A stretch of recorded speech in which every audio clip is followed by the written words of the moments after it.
A todos, Buen día. ¿cómo están? Encantado. Muy bien. ¿Querés que empiece por compartir mi pantalla? Dale. Perfecto, vamos a ir al inicio de la presentación. Los que les doy básicamente son sobre todo imágenes que voy a ir comentando. Compartir.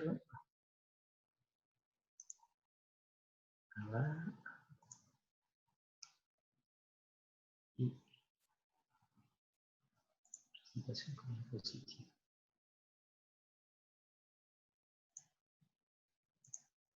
Perfecto, muy bien. Bueno, vamos a charlar entonces del ahorro energético y de energía solar en domicilios. Brevemente, mi empresa es Soleventus. Nosotros hace 8 años que trabajamos en el sector de las energías renovables, como importador, comercializando instalaciones y equipos solares térmicos y fotovoltaicos. Nuestro foco siempre ha sido la calidad y la innovación. Cuando empezamos en este sector descubrimos que había grandes problemas principalmente con la calidad de los equipos y de las instalaciones, entonces armamos una escuela de capacitación y capacitamos instaladores para la instalación de termotanques, cosa que vamos a ver después. Trabajamos con muchos certificados que nos aseguran la calidad de los equipos. Por un lado, hay certificaciones internacionales como la Solarity Mark. Las empresas con las cuales trabajamos son ISO 9000, ISO 14000, son certificaciones que aseguran la calidad en los procesos. Y acá con equipos nacionales que tienen el certificado IRAM. Somos una empresa de triple impacto. Es importante de subrayarlo, por eso lo pongo en la presentación. Pertenecemos al grupo de empresa B y en ese sentido lo que buscamos es el triple impacto. Cumplir en generar con un compromiso que es de generar un impacto socioambiental positivo y trabajar con estándares de desempeño y de transparencia. Las empresas B lo que buscan es el triple impacto social, económico y ambiental. Entonces es una agrupación de empresas. En la Argentina debe haber unas 100 empresas en todos los rubros que trabajan siempre con este triple objetivo. Y nuestro objetivo en general es de promover el uso responsable de los recursos energéticos a través de la implementación de soluciones técnicas y una mejor gestión de la energía. Soy francés, tal vez se puede escuchar. En Francia se habla de transición energética, es un poco lo que está poco a poco pasando en la Argentina, es decir, que estamos pasando de un sistema donde no hay mucha conciencia por la temática medioambiental a una sociedad donde empezamos a incorporar la temática del ahorro energético, de construir de otra manera, de producir de otra manera y de consumir de otra manera para tener menos impacto ambiental. Bueno, pasar de un modelo a otro es una transición, es un poco la idea de hoy explicándoles de qué se trata la eficiencia energética.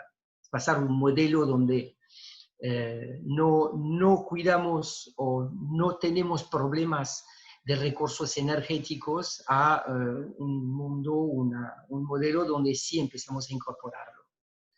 Bien, seguimos. ¿Qué es la eficiencia energética? Es el primer paso que hay que tomar antes de incursionar en las energías renovables, por eso es fundamental ponerlo antes de presentar qué tipos de soluciones renovables tenemos.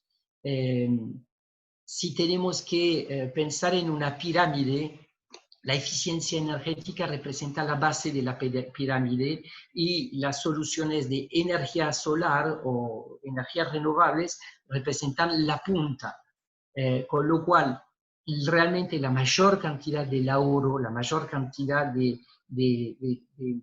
cuidado ambiental que podemos generar, lo vamos a generar en la base de la pirámide. La eficiencia energética significa consumir mejor la energía de manera más inteligente, con menos desperdicio y sin perder en comodidad o en capacidad productiva. Si tenemos que tomar un ejemplo, por ejemplo, en una industria donde consumimos 10 kilowatts y logramos, gracias a la eficiencia energética, bajar a 9 kilowatts, el kilowatt adicional que hemos ahorrado va a significar menos consumo, pero una misma capacidad de producción de la industria. Hace varios años que se realizan estudios de eficiencia energética en industrias, se están empezando a realizar en hogares también desde el diseño. Así que si en algún momento alguno de ustedes tienen algunas consultas sobre este tema, me pueden contactar, están mis contactos al final de la presentación. Muy importante saber que en general la eficiencia energética se llama el quinto combustible. ¿Por qué?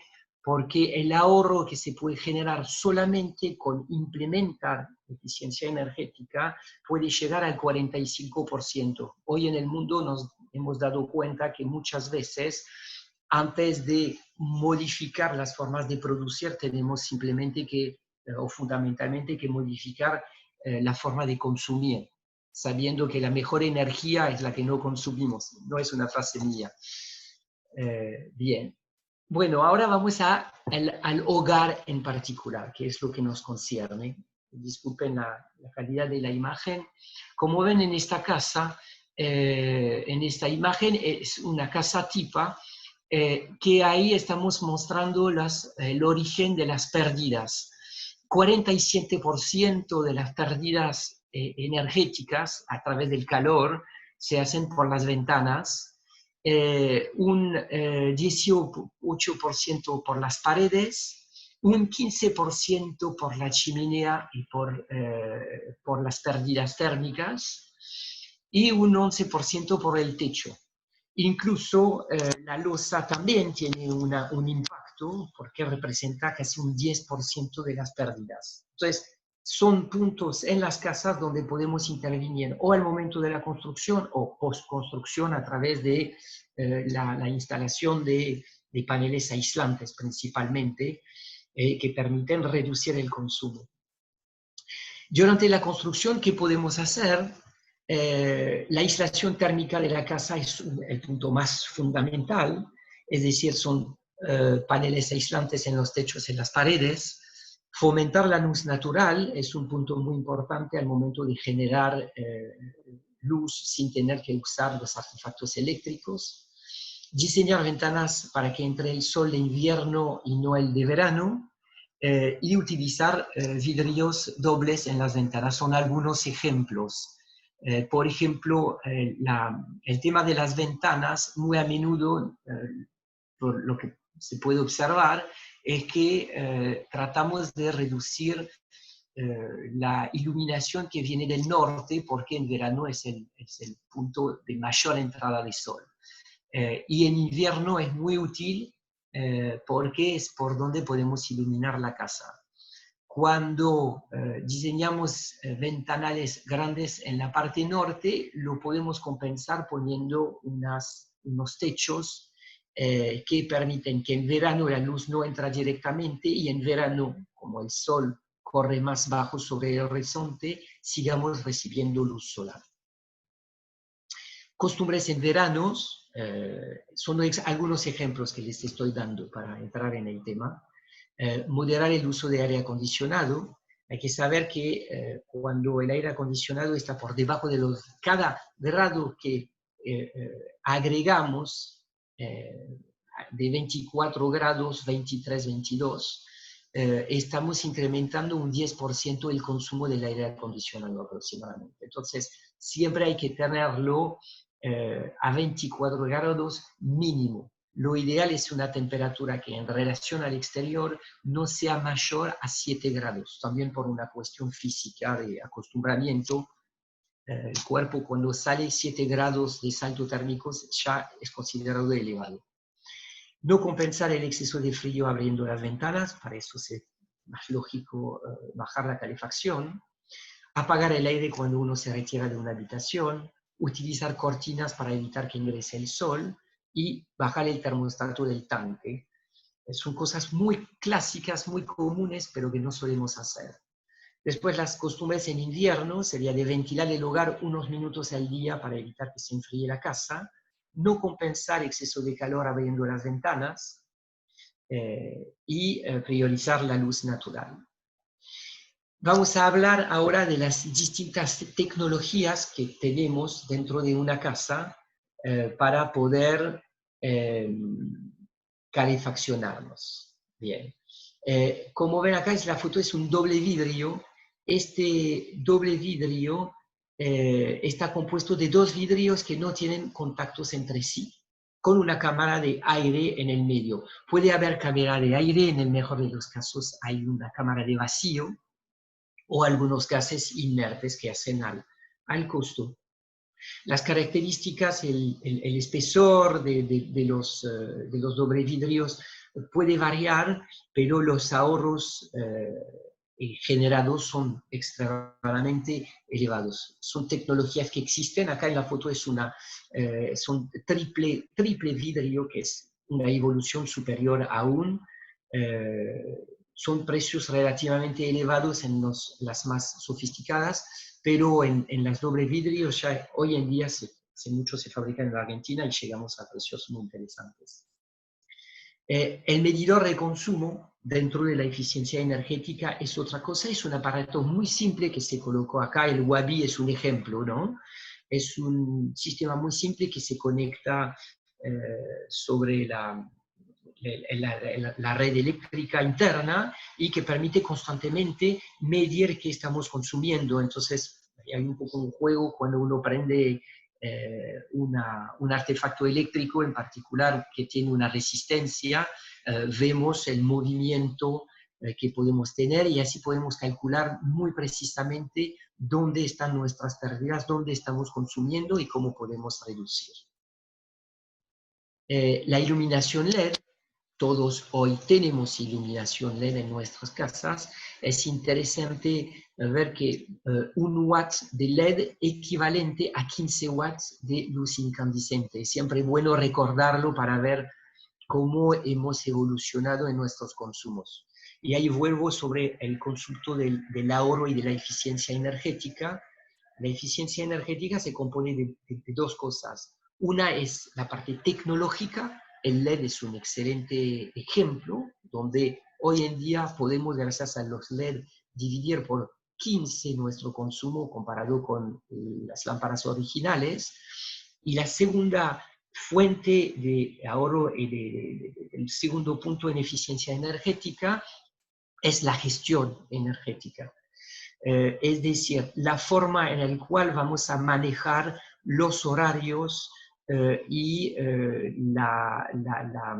por ejemplo, los horarios en una industria o la gestión de los circuitos de producción o simplemente en una casa automáticamente, por ejemplo, tener sistemas que permiten de reducir la luz y adecuar, por ejemplo, la luz a la luminosidad ambiente para siempre trabajar con el mismo tipo de luminosidad. Ahí es lo que se llama la domótica. Entonces, el conjunto de tecnología y de gestión es ahí donde logramos un 45% de ahorro.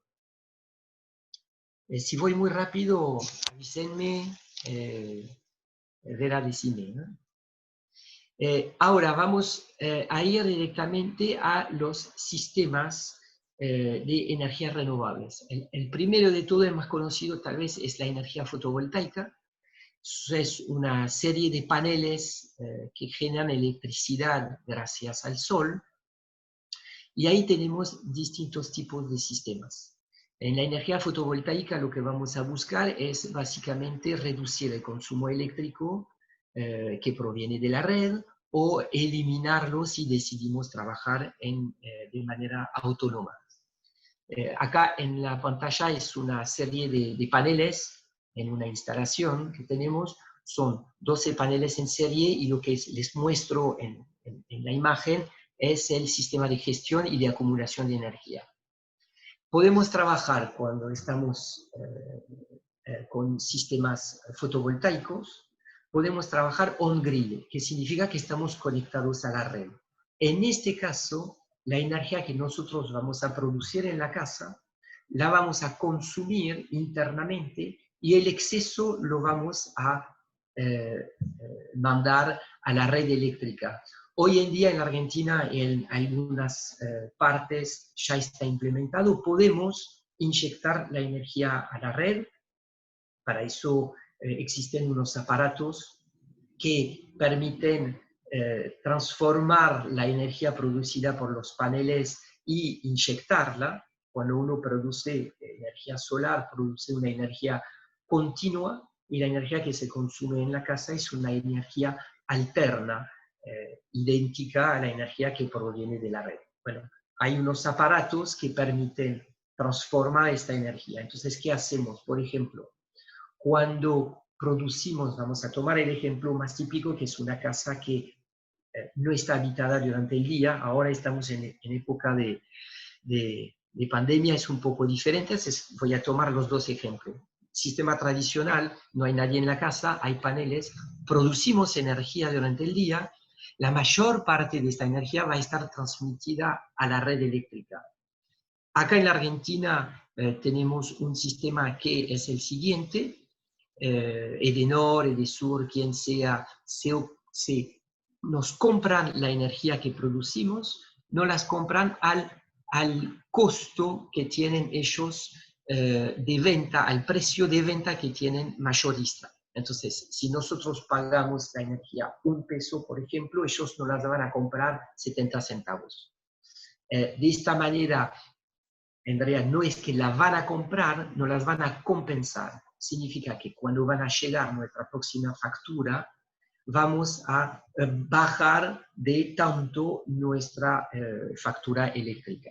¿Okay? Es un intercambio. Ahora, hoy en día, que estamos todos trabajando desde nuestras casas, son sistemas sumamente interesantes porque el mayor consumo que vamos a tener está repartido sobre el día entero y ahí todo lo que vamos a producir en realidad lo vamos a autoconsumir, con lo cual vamos a consumir mucho menos de la red eléctrica. El otro sistema es un sistema on-grid con acumulación, que significa que podemos seguir inyectando a la red, pero que además, en este caso, vamos a poder acumular el exceso de energía que tenemos en baterías que se quedan en nuestras casas. Acá hay dos modelos de baterías. A la izquierda son baterías de plomo ácido, que son las baterías son baterías de ciclo profundo, son las más tradicionales que se usan en la energía, en el sector de la energía solar, fotovoltaica. Son como baterías, a la diferencia de las baterías de coches que tienen mucha energía entregada en muy poco tiempo, las baterías de ciclo profundo entregan energía de manera constante durante mucho más tiempo. A la derecha tenemos baterías mucho más modernas, que son baterías de litio. Las diferencias entre ambos sistemas son enormes en cuanto a virtudes. Las baterías de litio, como ven, se pueden guardar adentro de las casas, tienen mucho menos espacio, ocupan mucho menos espacio y además tienen una vida útil mucho más larga. Entonces, la realidad es que al momento de pensar hoy una instalación solar on-grid con acumulación, las baterías de litio tienen muchas ventajas. El otro sistema es el sistema off-grid. Ahí directamente no estamos conectados a la red. Y lo que hacemos es acumular la totalidad de la producción energética, como lo ven a la derecha, en baterías. El aparato blanco que está arriba es el aparato que sirve para convertir la energía de los paneles en energía utilizables en las casas. Producimos energía, corriente eléctrica continua y la transformamos en corriente alterna. Existen muchos dispositivos para transformar, para hacer este trabajo de transformación con eficiencias muy diferentes. En general, lo que hay que saber es que cuando nosotros captamos la energía del sol tenemos una eficiencia en los paneles de hoy que es de un 20%, está incrementándose mucho años tras años, o sea que si recibimos 100 watts de sol, vamos a poder utilizar concretamente 20 watts por metro cuadrado. Esta energía que se transforma después tiene distintas pérdidas en el circuito, de los cuales las pérdidas en la transformación son relativamente importantes cuando la producción es baja. Existen sistemas que no tienen pérdidas en la transformación de la energía, o muy pocas, que son los más modernos. Y bueno, es muy importante cuando uno considera una instalación fotovoltaica ver con qué tipo de aparatos va a trabajar y con qué tipo de conexión se van a hacer las instalaciones, porque las diferencias son abismales en cuanto a eficiencia final, ¿no? Después tenemos, discúlpenme acá, hay que agregar que también estamos trabajando con baterías de litio o baterías de plomo ácido. Lo que vemos en la foto son las mismas baterías que anteriormente, son baterías de litio. A las ventajas que tienen las baterías de litio comparado con las de plomo ácido está también el hecho que tienen, se pueden instalar adentro de las casas porque no emiten gases. Mientras que las baterías de plomo ácido emiten gases constantemente, entonces tienen que estar instalados afuera. Los costos son muy diferentes. Anteriormente, hoy estamos hablando, si una batería de plomo ácido sale $300, una batería de litio salía 600, básicamente. Hoy, nuevamente, la producción internacional, las mejoras productivas principalmente, hacen que los costos bajaron muchísimo y que podemos encontrar sistemas más económicos, incluso con baterías de litio. Y una vida útil de las baterías de plomo ácido de entre 3 y 7 años y de las baterías de litio de entre 10 y 15 años. Así que es muy, muy grande las diferencias tecnológicas. Disculpen. Bien. Sistema eólico. El sistema eólico es una eólica que, gracias a los movimientos del aire, se pone en movimiento y este movimiento se transforma en energía eléctrica. La energía eólica no se puede instalar por todos lados, por eso no insisto mucho aquí en esta tecnología. Principalmente existen en la Argentina muchas corrientes eólicas, hay un mapa muy preciso, tanto como hay un mapa solar de irradiación, hay mapas eólicos que nos informan sobre los lugares ideales donde se pueden colocar sistemas eólicos. Entonces es siempre importante, antes de pensar en qué tecnología vamos a utilizar, tener idea de cuáles son los recursos naturales con los cuales contamos. Principalmente acá en Buenos Aires, la energía eólica no es muy interesante en grandes niveles porque hay mucha contaminación del aire y habría que poner, por un lado, las astas muy alto, con lo cual incrementamos los costos, y segundo, no tenemos corrientes muy fuertes ni regulares de viento. Es muy importante la regularidad en una instalación eólica.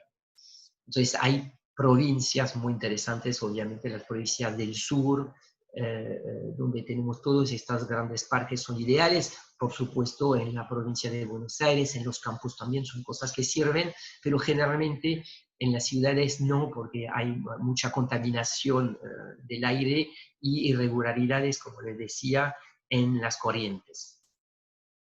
Vamos a la parte térmica. La gran diferencia entre un termotanque solar, ahora lo que vamos a ver, y los sistemas fotovoltaicos, se suelen llamar los sistemas fotovoltaicos las placas, ¿no? Lo escucho mucho, y los termotanques se llaman termotanques. Ambas son sistemas solares. ambas utilizan la energía del sol para producir energía o calentar, pero con tecnologías totalmente diferentes. La energía fotovoltaica capta la radiación solar y genera un circuito eléctrico, entonces estamos trabajando a nivel electrónico.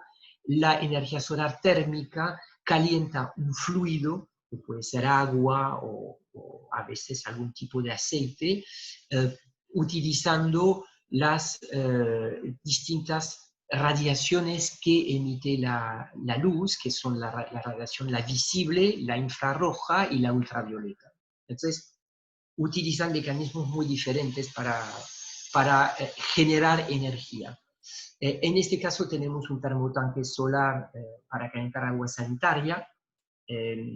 Es un termotanque de tubos de vacío que permite captar la radiación solar y la transforma en agua caliente. Generalmente estos equipos están conectados directamente o bien al calefón en la casa o bien al termotanque, precalientan el agua y cuando, discúlpenme, hay un ruido atrás. Y cuando son los inconvenientes de estar a veces en su casa y no tengo buena señal en mi oficina, se me cortó internet y tengo que trabajar en la cocina. Si saben todo un poco el contexto, bien, son las inesperadas. Entonces, el termotanque solar en este caso es un sistema que funciona con tubos de vacío, tubos de vidrio. Cada tubo contiene agua, se calienta gracias a la radiación solar y este agua por termosifón calienta el contenido de agua que está dentro del termotanque. Tienen una muy alta eficiencia, son equipos baratos en su forma más simple. Acá estamos hablando de una eficiencia de un 85% aproximadamente anualmente, lo cual permite realmente generar muy grandes ahorros. Acá es otro sistema, este es de placa plana. Generalmente son los equipos que vamos a encontrar a nivel nacional, ya que permiten ser fabricados de manera más simple. No tienen la misma eficiencia en cuanto a captación, simplemente porque por su tecnología, discúlpenme, hay mucho ruido en la línea. Aguárdame un segundo, por favor.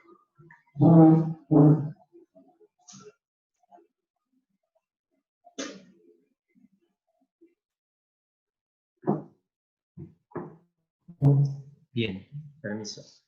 Los equipos de placas planas funcionan con una tecnología un poquito diferente, porque en este caso no hay agua dentro de la placa que pasa en su totalidad, sino que pasa por una especie de serpentina que recorre todas las placas y ahí van a calentarse a través del contacto con una placa generalmente negra que absorbe la radiación solar.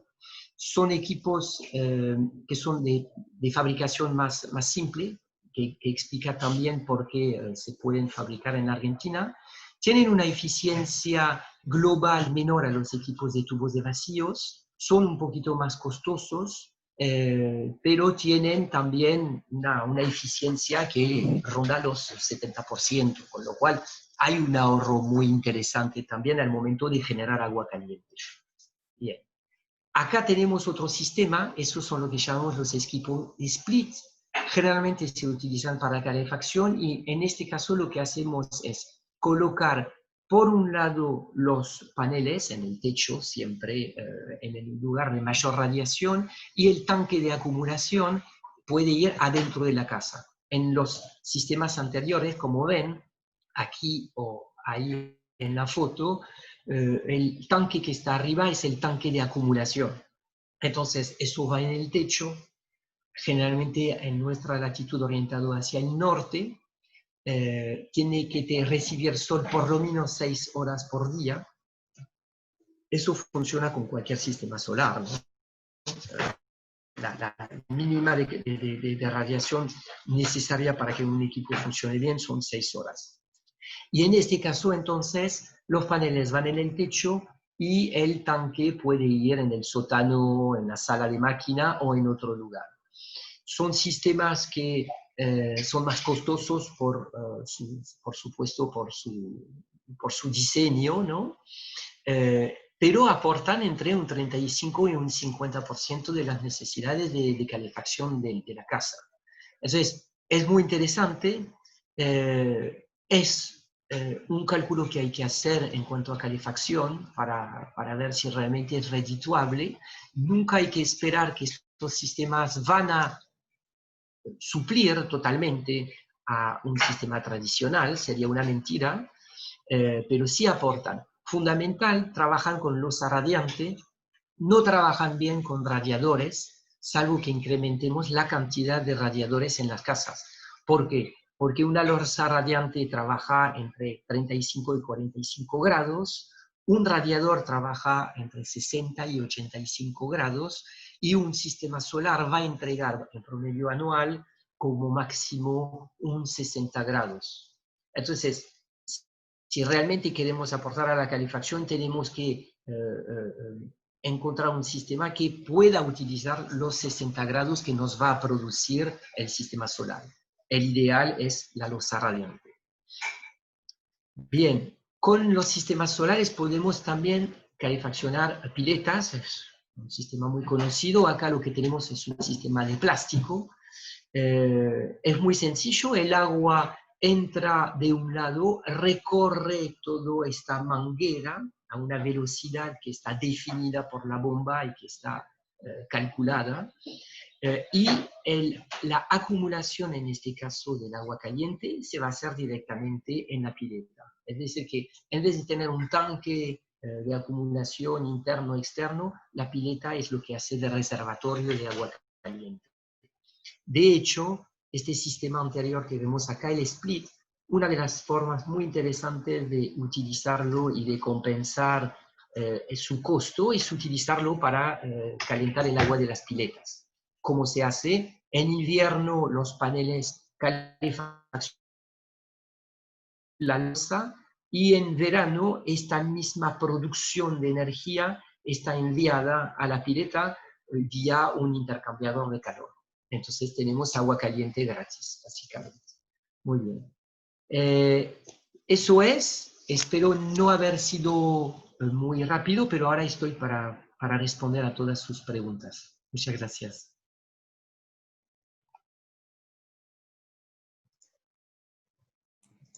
Gracias, Olivier. Bueno, vamos a responder preguntas. Si tienen, nos pueden escribir en el chat o incluso también si quieren abrir su micrófono, lo pueden hacer.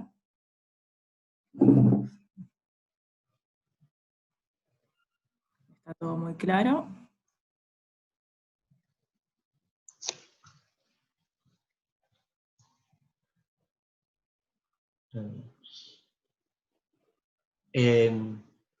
Si querés, decime qué tipo de público tenemos, así tal vez hay cosas que pueda agregar que tengan que ver Sí, con mira, las problemáticas. el público en general son propietarios de puertos, arquitectos también que trabajaron en puertos, y después a través de redes sociales hacemos una convocatoria general. Perfecto. Pero bueno, los invitamos nuevamente, si quieren abrir el micrófono, así lo hacemos un poco más didáctico. Si tienen alguna consulta respecto a esta presentación o algún sistema. Lo que yo puedo agregar es que hoy todas las instalaciones nosotros que estamos haciendo en casas arrojan resultados en cuanto al ahorro que son muy, muy, muy buenos. Los sistemas térmicos permiten, y está demostrado, ahorros de hasta un 80-85% anual.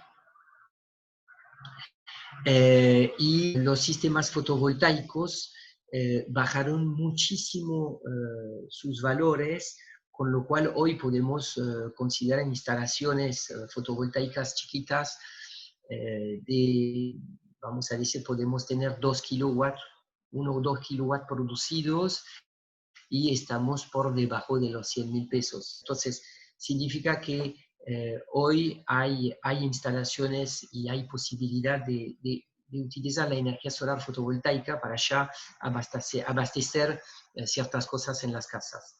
Los sistemas térmicos de calentamiento, los más simples, estamos hablando siempre de valores que están por debajo de los... para 4 personas, vamos a decir, un sistema térmico, o sea que ahora un 85% anual en agua caliente sanitaria, estamos hablando de menos de $1.000, mucho menos. 60.000 pesos una instalación completa con el termo y la instalación. Para que tengan ideas de los valores, también creo que puede ser importante. Mira, acá, Oliver, tenemos una consulta de Juan que nos dice, ¿cuántos paneles fotovoltaicos se necesitan para una casa pequeña? ¿Qué significa una casa? Una casa en general se calcula que el consumo bajo de una casa son 5 kilowatts por día. ¿De acuerdo? Eso es un consumo muy bajo. Significa tener una heladera, un televisor, significa luces, computadora, no aire acondicionado. Un aire acondicionado que consume 1.500 watts hora, imagínense en 10 horas de uso, ya estamos en 15.000 watts, o sea, 15 kilowatts. Entonces, una casa pequeña de 5 kilowatts va a necesitar 2 paneles más o menos de 300 watts, y es lo que yo le decía antes, es una instalación que podemos calcular en 100.000 pesos más o menos, para que tengan idea. Hablamos de watts producidos, con 2 paneles de 300 watts, vamos a tener 600 watts pico. Vamos a necesitar para producir 5 kilowatts, 4 paneles de este tipo, más o menos. ¿De acuerdo? Se calcula que en un panel produce 4 veces, más o menos 4 veces y media su potencia por día. No sé si queda claro. Para sintetizar, 5 kilowatts, que es un consumo bajo, van a requerir de 4 paneles fotovoltaicos. Entonces ahí todo depende si queremos que esto sea una inyección a la red o sea energía acumulada. Los precios varían mucho según lo que queremos hacer. Nosotros desarrollamos un sistema, por ejemplo, de 10 kilowatts, abastece más, incluso 13 kilowatts, que puede abastecer una casa en forma totalmente autónoma, y tiene 12 paneles, ¿de acuerdo? Es el sistema que yo les mostré en la foto. Y estamos hablando en costo de unos $12.000. Es caro si uno lo toma fuera del contexto. Si lo ponemos al momento de una construcción de una vivienda, es realmente muy económico. Cuando pensamos que esto va a permitir producir y estar casi autónomo en un 100% de la red eléctrica durante 10 a 15 años, es realmente muy económico. Tenemos otra consulta de Facundo que nos dice que tiene un heat pipe que en verano se pasa de temperatura. ¿Qué se suele hacer frente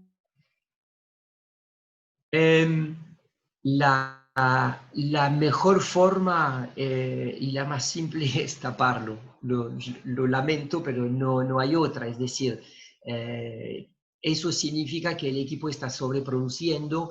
Es el problema muchas veces de este tipo de equipos.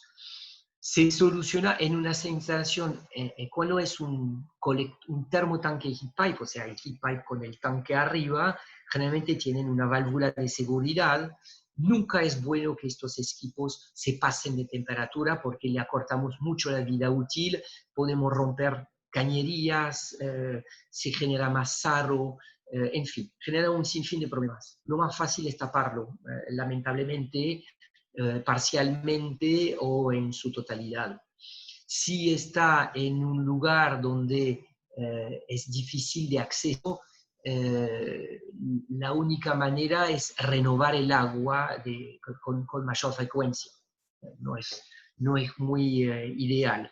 Y para evitar este tipo de situación, lo que se hace en general es, nosotros lo que hacemos, por lo menos en las instalaciones presurizadas, es tener una entrada de agua que como un venteo natural, vamos a decir, que hace que cuando la temperatura se excede, automáticamente hay un circuito de agua que vuelve a hacer circular el agua y la evaporación o el vapor que genera este agua recae en un tanque abierto, entonces no hay pérdidas de agua y siempre vuelve a recircular. Espero haber contestado la pregunta. Perfecto, y nos contestó que De sí. nada, perfecto. Bueno, Hola, ¿qué tal? bueno, a ver si tenemos Sí, alguna consulta más. sí, buenas tardes, buen Hola. día. Yo soy Ahí. estudiante de arquitectura, primer año recién, estoy muy interesado en todo lo que son las energías renovables y la sustentabilidad. Mi pregunta es, ¿tiene sentido seguir fabricando termotanques que no sean solares, siendo los solares más eficientes, más económicos? ¿Cuál es el sentido de seguir fabricando termotanques que no sean solares? Es que no siempre hay sol. Sí es necesario, porque imagínate que hay muchos lugares donde no hay acceso al sol o donde la radiación solar es insuficiente. Eh, obviamente, eh, la gran mayoría de los termotanques que se fabrican, creo que en la Argentina se fabrican o se cambian 1 millón de termotanques por año. Es una barbaridad, ¿no? Si estos termotanques estuviesen reemplazados donde se puede por termotanques solares, el ahorro producido sería extraordinario. Esa es un poco la lógica del mercado solar. Cuando creemos que hay un potencial enorme, pensamos en la cantidad de termotanques que se fabrican. La realidad es que la mayor parte de los termotanques que se venden son tradicionales todavía por falta de conocimiento en gran parte y también por costo en segunda parte. El tema del costo, el tema del conocimiento es un trabajo de hormiga que hay que hacer constantemente, y el trabajo de los costos se podría solucionar con buen financiamiento, que hoy todavía no, es muy difícil acceder, sobre todo en esta época, a un financiamiento aceptable. Y para terminar de responderte, se están fabricando hoy termotanques que son mucho más eficientes. Por ejemplo, no tienen más una llama constante, sino que trabajan con una especie de bujía, como en los coches, que se enciende solamente, en cuanto a los termotanques a gas, ¿no? Que se enciende solamente cuando hay una demanda de calefacción del agua. Entonces ahí bajamos mucho. La llama encendida de un termotanque a gas, tienen que pensar que consume 0,5 metros cúbicos por día. Consume lo mismo que una persona en una casa. Entonces, básicamente en una casa de 4, un termotanque a gas es una quinta persona. Es un 25%. Entonces, tanto en cuanto a costos como al despilfarro energético, es enorme, y eso se puede modificar, por supuesto, con el termotanque solar y con termotanques más modernos.